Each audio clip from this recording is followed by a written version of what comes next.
Hello, আসসালামু আলাইকুম। শখের খামার ফরিদপুর ইউটিউব চ্যানেল থেকে ছোট্ট একটা শর্ট ভিডিও নিয়ে চলে আসলাম। তো আজকে হচ্ছে আমার ব্রয়লার মুরগির বয়স 18 দিন। তো আমি কিন্তু আমার ওই সেট থেকে এই সেটে কিন্তু 400 মুরগি দিয়ে দিছি।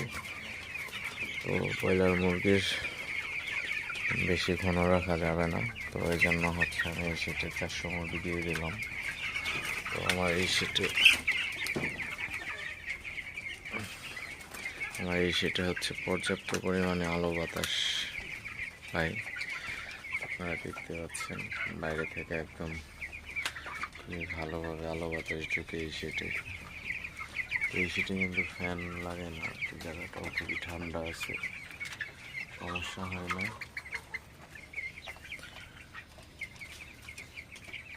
বাচ্চাগুলোও খুবই ভালো থাকে। মাচাইলের যে